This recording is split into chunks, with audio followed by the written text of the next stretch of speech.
Hello,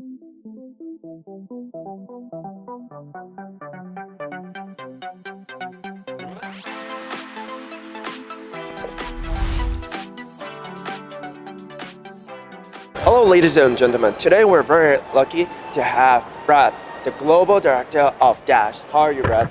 Hey, very well, thanks. Not too bad. Thank you. And can you tell our audience a little bit about Dash? What is it? Absolutely. Well, Dash, we are a blockchain payments network.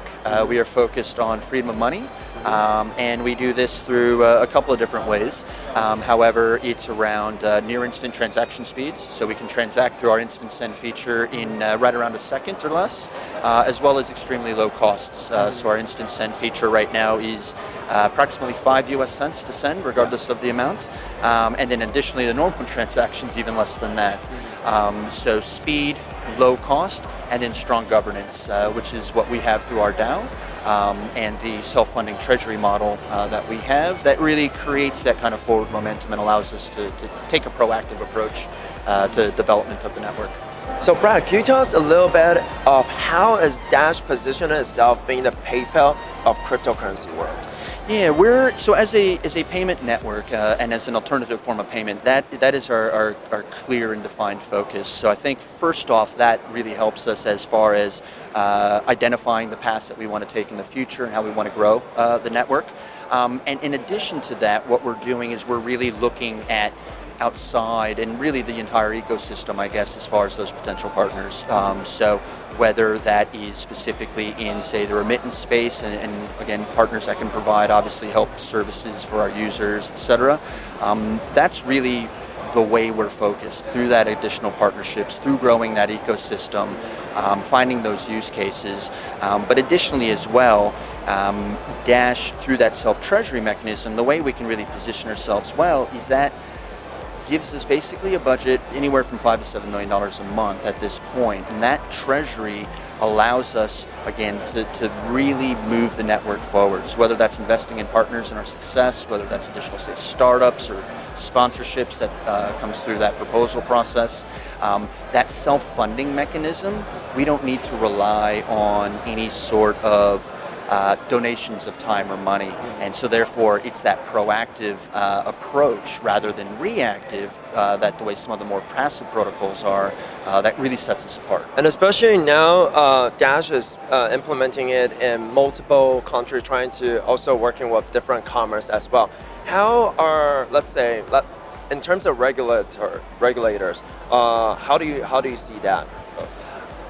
Regulation will be an interesting one. You know, I think with governments especially, I think it's about having a seat at the table. Okay. I think it's an illusion to believe regulation will never happen. It will happen. But the best way that we within the crypto industry can, I guess, become involved is to work with those different countries, with those regulators or monetary authorities, help them even understand what cryptocurrency is, because I think also as well, the worst thing in the world would be for regulation to be implemented based on a fundamental misunderstanding. So that education element, that working with them, helping them understand what it is that we're about, that's the best way, I think, for crypto to work with regulators moving forward, and that'll ensure we're best positioned once the dust kind of settles in that space. What would you like to say to as the biggest takeaway from Money 2020?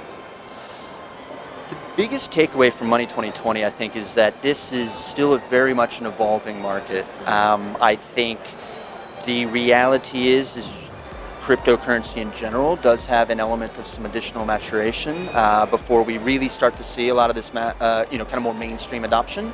I think we're still, a few years potentially away from that larger mainstream. We've reached mainstream acknowledgement, perhaps, or mainstream awareness. But we need to improve user experience, we need to improve volatility, things along those lines before, let's say, that our parents or our grandparents are going to suddenly be using crypto to, say, pay the bills. So Dash, for example, is, I think, leading the charge on that UX front with our Evolution product, which will be pushing all of those crypto addresses behind the scenes. You'll be making payments to a buddy list as opposed to, say, a crypto address. So that's one, I think, major step as far as that mainstream adoption. But we'll need to continue that type of progress, and again build on that success to really get it to that mainstream level. And lastly, what would you like to say to the Taiwanese audience, the Taiwanese crypto audience? I'd just say, overall, thank you guys for your support. I mean, I think, the Dash community in general is extremely enthusiastic around the world, which is both flattering and also really great to see. We fly under the radar, I think, a little bit. We are not a hype coin. We don't sell ourselves as an investment coin. Again, we are an alternative form of payment, and I think the community sees that in us, and again in the coin and the product itself, and that's what I absolutely love, the community. And so thank you guys again for your support. Thank you very much. Cheers. Thank you for your time.